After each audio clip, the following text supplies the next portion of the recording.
From Washington, the McLaughlin Group, the American original. For over 3 decades, the sharpest minds, best sources, hardest talk. Issue 1, Philip Seymour Hoffman, R.I.P. Hollywood and the world lost a truly talented actor genius this past Sunday. Philip Seymour Hoffman, age 46. He died of an apparent drug overdose. Police found Mr. Hoffman on the floor of his Greenwich Village apartment in New York City with a needle in his arm. Syringes and various prescription drugs were also found in the home, as well as an estimated 50 glassine bags. Some of those bags have tested positive for heroin. Hoffman was an admitted drug addict. He told CBS's 60 Minutes 8 years ago that he had been hooked on drugs by the age of 22. There's anything I can get my hands on. Yeah, I liked it all. Yeah. And why did you decide to stop? You get panicked. It was, I was 22 and I got panicked for my life. Hoffman did stop for more than 2 decades, although last year he checked himself into rehab to no avail, unfortunately. At the time of his death, Hoffman had appeared in more than 50 films, was a 4-time Academy Award nominee, and won the Best Actor Oscar for his portrayal of author Truman Capote. Yeah, I've decided on a title for my book. I think you'll like it. It's very masculine. It's in cold blood. Mr. Hoffman was also nominated for 3 Tony Awards, live theater acting. And on Wednesday night, the lights of Broadway were dimmed in his honor. Question. Just 6 years ago, the Australian actor Heath Ledger died of an accidental overdose of prescription drugs. Is this a particular risk of the creative class? Can you speak to that, Pat Buchanan? Well, first, Mr. Philip Seymour Hoffman was a memorable actor. He did a tremendous job in Capote. But what he did when he took this heroin, and he knew it, is fundamentally he was committing suicide. He was taking an incredible risk with his life, which he knew all about, and yet he went ahead and did it. But to your point, it is a particular temptation of musicians and creative folks, and drugs have always been, and of folks who have a lot of discretionary capital, and also folks who have greater access to drugs. And that's been very true in this community, you know. And I think it's partly due to the fact that even though they've had great success, they obviously have unfulfilled lives for some reason or other to pour these drugs into their system and risk their lives for a high. You remember Heath Ledger? Yeah, the Joker in Batman, I believe. Australian actor? Went the same way. Listen, I've had friends, one of them in journalism, who died of after doing drugs. What is it about the creative personality, Eleanor? I think we hear about these overdoses from people who are famous, but there are countless people every day who are dying from heroin overdoses in this country. In reading up on this issue, just Google heroin epidemic and stories will come up in Duluth, Minnesota, in Warwick, Rhode Island, and certainly the governor of Vermont devoted his whole State of the State address to heroin usage in Vermont. Who would have thought this idyllic state would be succumbing to this? It's these opiate drugs, and it turns out that the gateway is not marijuana. The gateway is prescription drugs. The growth of prescription drugs, painkillers, OxyContin, apparently sort of paved the way for a desire to have a greater high. And heroin apparently is quite accessible. In some ways, it's more accessible than marijuana. We're on the right path with marijuana, decriminalizing it, making it legal, regulating it. We've got to treat heroin addiction as an illness, a relapsing illness, not a moral failing. There were a couple of notes on it.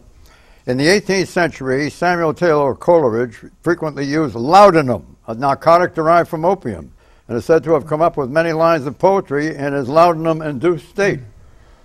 What do you think of that? Drugs aren't new. There was also cocaine in Coca-Cola. And tobacco's a drug, very addictive drug that people were worried about hundreds of years ago. Hashish is during the Civil War, right, and it lasted for years and years and years. But what Eleanor's saying about the prescription drug connection is really interesting. There's been a lot of reporting on that. You know, there's so many people are getting prescription drugs, and people are getting hooked on them, especially the painkillers, and then they're looking for an easier way to continue with the high, especially if they can't continue getting these prescriptions from the doctors. And then you have heroin as the outlet, and it's available more than it was, 10 years ago. I read one study that said that the usage of heroin had doubled in, something like 8 years. That's an incredible number. Amy Winehouse died in 2011 from alcohol poisoning. They tried to make me go to rehab. Remember that? I said no, no, no. She was also an IV drug user. Philip Seymour Hoffman was an alcoholic before he became a drug addict. Yeah. So he clearly had an addictive sensibility. And he had trouble with prescription drugs. Let's talk about this, the heroin scourge. Heroin is an illegal and highly addictive opiate that is derived from morphine, a substance derived from certain poppy plants. Heroin is usually sold as a powder that users can snort or convert into an injectable fluid. Often, heroin is mixed with other substances, making an already potent drug more potent. Asian countries, particularly Burma and Afghanistan, and Latin American countries, particularly Mexico and Colombia, are major suppliers to the U.S. Heroin is not as ubiquitous as other drugs, like marijuana, with its millions of users. But heroin use is on the rise. 2 years ago, the number of Americans who admitted to using heroin was 669,000, nearly double the admitted users from 5 years earlier. Deaths from heroin overdose are also up from 1,879 deaths in 2004 to 3,038 deaths in 2010. Demographically, there is no typical heroin user. The drug kills rich and poor alike, whites and blacks, in the suburbs as well as in the cities. Case in point, the state of Vermont, the Green Mountain State, where officials say there has been a rise in opiate-based drug abuse over the past 14 years. 800%. Vermont's Governor, Pete Shumlin, devoted his entire State of the State address to this bane. It doesn't affect just one class of people. It affects rich and poor. It knows no party lines. It knows no economic lines. What accounts for the surge in heroin use in the U.S., Ellen? Well, I think as we've mentioned, it's the widespread use of prescription drugs kind of introduces people to this high, if you will, and then they wanted easier access to it. I read through Governor Shumlin's speech. He's asking for more money for treatment centers. They have waiting lists for treatment centers. And then evidently there's something called Narcan, which is available over the counter in the drugstores, but only some states allow it. Walgreens sells it. It counters the addictive urges. And lastly, in Rhode Island, which is having a huge problem with heroin addiction, there's something called a Good Samaritan law. If you call for help when you or someone else is having a drug problem, they don't prosecute you for a felony. Treating it like an illness is how we have to start treating it. Look, there's a social and cultural and moral acceptance to the use of drugs that did not exist when you and I were growing up, when there was enormous recoil to them. Robert Mitchum was caught using marijuana and was almost driven out of Hollywood. Now it is much more acceptable. More people use it. As you yourself said, this isn't a moral issue at all. But to an awful lot of people, it is. And one of the problems is it has been, quote, demoralized. Especially for us, we're going to start legalizing marijuana use in 2 states. And I think that's a good point Pat's making. But if it is an illness, the sad thing is it's pretty much an incurable illness. Once you're addicted, you may find a way to stop using for a while, but you're always considered an addict. Philip Seymour Hoffman was on and off. You're in recovery your entire life. You have to deal with it. There is a potential to relapse. But to pass judgment on people isn't going to cure the addiction. You have to treat it. He left 3 little kids who don't have a father now, and he left his partner's wife, and just to indulge himself. So there is a moral component here. I wouldn't say just indulge himself. He was struggling with this, and I doubt if he were here today, he would be patting himself on the back for what he did. What he did was wrong. What he did was wrong, yes. The lucrative... we have to deal with it. He has to deal with it as an illness. Now. He went for treatment. You know, you can't just condemn people and then punish. The punishment doesn't work. You seem to be an authority on this subject. Is there anything else you want to tell us here? It's called Googling, John. It's got to be an incentive to not start it in the first place. There is a correlation between the troops coming home from Afghanistan and drug consumption. What is it? Well, drugs were so readily and widely available in Afghanistan. Why? Well, but they grew them there. Poppy? Poppies, every kind of drugs was part of that culture for a long time. Particularly the opium yes, crop and they were, shall we say, importers, exporters, producers, you name it. And when we were there, a lot of people just, in that kind of environment, began to have recourse to it. But I don't think that's it. I mean, I think what Eleanor is saying is actually right on the mark. Somehow or other, this has become much more widely accepted, much more widely resorted to and used in American popular culture, particularly among high school students. That's where it's really dangerous. You think the White House is behind the 8 ball on this subject? No, I don't really think that. Look, I think there's very little that our public authorities can do about it. We've got to find some way to change. Yes. The war against drugs, which depended a lot on morality and willpower, has failed. Now we have to approach it from a different perspective. I don't know. He's got to stop it. Got to stop it at a younger age. I disagree. I don't think we should drop the war on drugs in terms of trying to discourage young people from taking it out. Outlawing heroin will at least save some people from taking heroin. It ain't going to save them all, I agree. You wouldn't necessarily, you would probably not know this, but the UN has been sounding the alarm about increased opium production in Afghanistan. But the White House did not connect the dots. Oh, forget the UN, for heaven's sakes. Everybody knows that, frankly, you know who finished off the drug business in Afghanistan? The Taliban outlawed it and burned up all those fields and everything. Yes, and now they're back. The population, and they decided now they embrace the poppy fields. Don't forget the McLaughlin Group has its own website, and you can watch this program or earlier programs on the web at any time from anywhere in the world at McLaughlin.com. Issue 2, delegitimizing Israel. Secretary of State John Kerry is concerned that Israel may be boycotted if Israel fails to settle its differences with the Palestinians. Here's what the Secretary said in Munich 1 week ago that has created a firestorm of sorts. Quote, "Everywhere I go in the world, wherever I go, I promise you, no exaggeration, the Far East, Africa, Latin America, one of the first questions out of the mouths of a foreign minister or a prime minister or a president is, can't you guys do something to help bring an end to this conflict between Palestinians and Israelis? And you see, for Israel, there's an increasing delegitimization campaign that has been building up. People are very sensitive to it. There are talk of boycotts and other kinds of things. Are we all going to be better with that, all of that going on? Unquote. Secretary Kerry was clear that any potential boycott of Israel would not be by the U.S., but by other countries worldwide. His mention of possible boycotts did not sit well with Israeli officials, and then some. Quote, offensive, unfair, and insufferable, unquote. That's how Israeli Intelligence Minister Yuval Steinitz responded, adding, quote, you can't expect the state of Israel to conduct negotiations with a gun pointed to its head, unquote. The Minister of Economics, Naftali Bennett, responded this way to Kerry and the boycott possibility, quote, we expect our friends around the world to stand beside us against anti-Semitic boycott efforts targeting Israel, and not for them to be their amplifier, unquote. Israeli Communications Minister Gilad Erdan said that Kerry, as the unbiased intermediary, should remind the Palestinians about the cost of their obstinacy in denying the existence of a Jewish state, quote.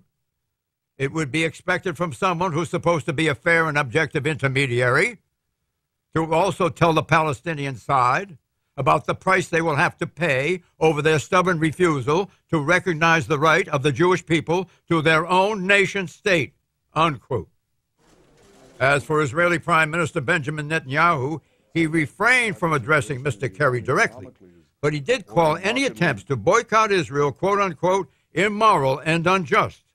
As for Kerry's response to the criticism, here's his State Department's diplomatic response, quote, Secretary Kerry has a proud record of over 3 decades of steadfast support for Israel's security and well-being, including staunch opposition to boycotts. He does expect that the parties, and whether they're for or against his efforts or any efforts at all, will not distort his facts or his record, unquote. Question, was this line of reasoning original to Secretary Kerry, or did he pick up the idea of a possible Israeli boycott from somebody else? What's talking? Well, you know, this efforts to boycott Israel have been around for a long time, and it came up in a way that the Israelis responded to it. They thought he was giving it sort of more authority and more currency in that part of the world at this time, and they are very sensitive to this, obviously, because they don't feel it's fair. Both when Hillary Clinton was Secretary of State and when John Kerry is Secretary of State, the Israelis privately have made a real effort to try and accommodate to the needs of the Palestinians. And they have been unsuccessful in getting the Palestinians to deal with the Israelis in terms which I think even the United States would support.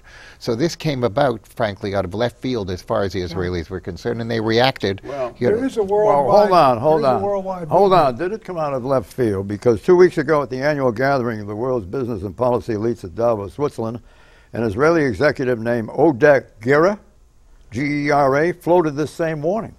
Listen, don't get me wrong. I don't think that this kind of a dialogue going back and forth between the Israelis and the Americans, or frankly between the American Secretary of State and the Palestinians, is constructive. I just don't think it is. The Israelis are perfectly aware of what the dangers are of the boycott. What this does, it gives the people who are engaging in the boycott a certain kind of energy, because they think, boy, if we have the Secretary of State calling a warning on this thing, it must be working on some level. I think Bart's got a point, John. I mean, I don't think Kerry was malicious in any way, but he raised the thing.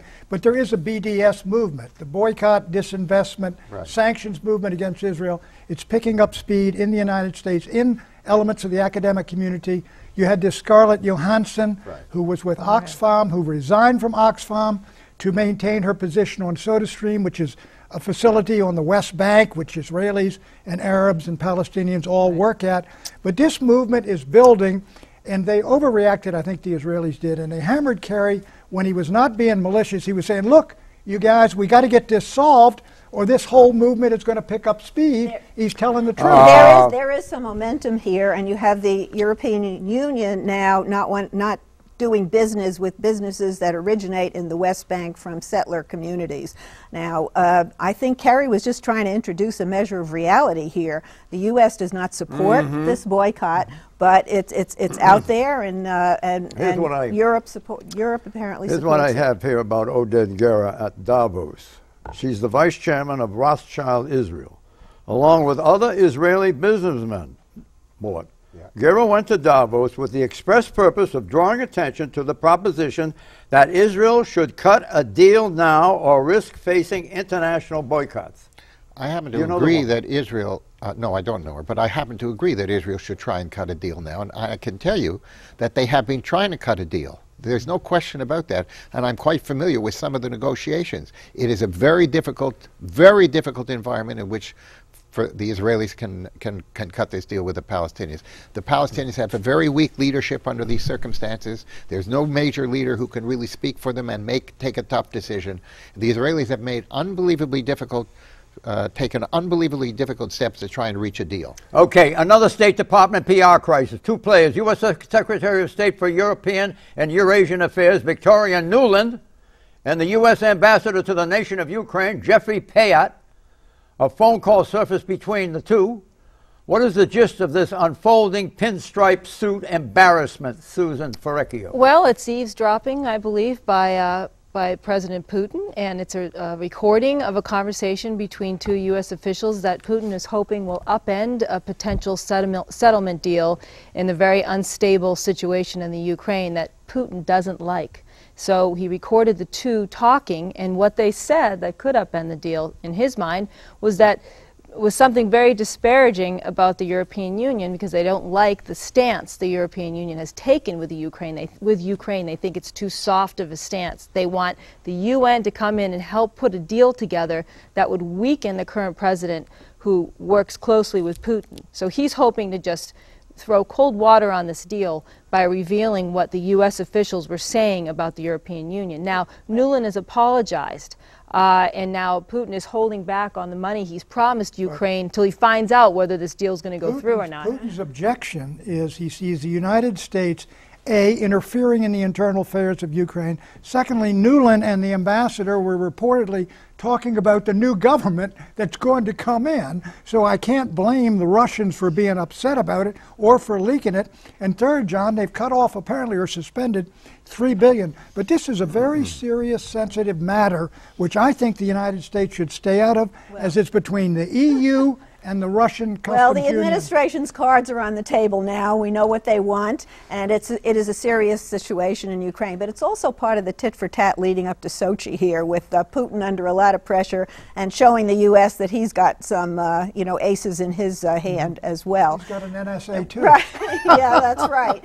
And all of the warnings to people going to Sochi, don't bring any valuable information, buy a cell phone and then throw it away. I mean, evidently they have some pretty good spying techniques, and Nuland was great the way she handled this. Great the way she handled it, and she was very, very succinct in speaking about the EU. Well, wait a second. She commended the She used the F-bomb word and then said the EU. Issue 3, Healthcare's New Day. Over the next 10 years, some 2.5 million Americans will either drop out of the workforce or reduce the hours they work, thanks to Obamacare. So says the nation's nonpartisan Congressional Budget Office. The CBO's director testified before the House Budget Committee this week. What the Affordable Care Act does is to provide subsidies focused on lower and lower middle income people to buy health insurance. And in order to encourage a sufficient number of people to buy an expensive product like health insurance, the subsidies are fairly large in dollar terms. Those subsidies are then withdrawn over time, withdrawn for people as their income rises. Yeah, right. And by providing heavily subsidized health insurance to people with very low income, and then withdrawing those subsidies as income rises, the Act creates a disincentive for people to work. Many of these soon-to-be idle workers are currently working to keep their health coverage paid for by their employers. For others, the Obamacare subsidies mean that workers don't need full-time jobs to get insurance. And for many, too much work will boost their incomes and ironically make them ineligible for these newly expanded Medicaid benefits and Obamacare subsidies, the price of enrolling on an exchange. Republicans seized on the CBO projections as fresh evidence that the well-intentioned Affordable Care Act will become a drag on the economy. The White House press secretary, the now beardless Jay Carney, put a dreamy spin on the findings. Quote, "At the beginning of this year, we noted that as part of this new day in healthcare, Americans would no longer be trapped in a job just to provide coverage for their families and would have the opportunity to pursue their dreams. This CBO report bears that out, and the Republican plan to repeal the ACA would strip those hard-working Americans of that opportunity." Unquote. Question, is President Obama transforming the concept of America, namely the land of opportunity, a place where hard work pays off, to one where opportunity means you can have the benefits with no work? Susan Ferrecchio. Well, the CBO spelled it out in plain English. He said that the law disincentivizes work. It will transform the economy so that 2.5 million people will move from full-time status to part-time status. And he connected that with a slower growing economy. So it's laid out there in plain English. Now the Democrats, as you pointed out, are arguing, that this is a good thing because it's people should have a choice. I mean, the majority whip in the Senate told me, Dick Durbin, that this is a great thing because you really can't put a price on freedom. And so their argument is that that justifies the subsidies and justifies the sort of upending of the economy. But of course, we all have to pay for that, and it certainly disincentivizes people. When you're working part-time, you're bringing less income into your house. That means you're going to need more from the government in order to just survive. Even if they're giving you your health care, how are you going to pay your rent and buy your groceries on part-time work? What does the loss of some 2.5 million people from the workplace mean for our GDP? Does that mean our economy is going to be affected? They are a part of a huge number of people who are now working part-time, which according to the Bureau of Labor Statistics is 28 million people today, which is a record number. This is a very dangerous trend in the American workforce and in the American economy. These people cannot afford to maintain a standard of living. Our national incomes are going down. Our national expenditures are going down. Part-time jobs are not the way that Americans can support their families. Well, so this is a very dangerous trend in the American economy, which has emerged in the last 4 or 5 years to a degree we have never had it before. Actually, the CBO report says they did not find any uptick in part-time jobs. But the headlines that came out of the report were this loss of 2.5 million jobs. And these headlines are a gift to the Republican Party, who will use them in attack ads. But on reflection, a number of newspapers retracted those headlines. This is people choosing to work fewer hours, not staying locked into jobs simply because they have to get health care insurance. And as the White House economic advisor Jacob Furman put it, if you want more people in the workforce, do away with Medicare. You'll have people at 95 years old working. This is an ending job lock, and other people will fill those jobs. This is not a loss. Philosophical position of the Republican Party is if you over-enrich the welfare state, it'll become a disincentive for work, and people will drop out and live on the welfare state. And that is the precise argument that the CBO has reinforced. Predictions, Pat. Syrian peace talks are dead, and the Israeli peace talks are imperiled. Eleanor. Deep red libertarian Alaska is on track to being the 3rd state to legalize recreational marijuana. Susan. Immigration reform will lie in a dormant state for several months. What? The trend towards part-time employment instead of full-time employment is accelerating and extending, and it's one of the most dangerous things facing the United States economy. I predict that a new poll of first ladies, soon to be released, ranking the top 10 first ladies in our nation's 238-year history. That's right, isn't it, Pat? That's roughly correct. 238? Yeah, you're hedging that, aren't you? That top 10 will include Michelle Obama. Bye-bye.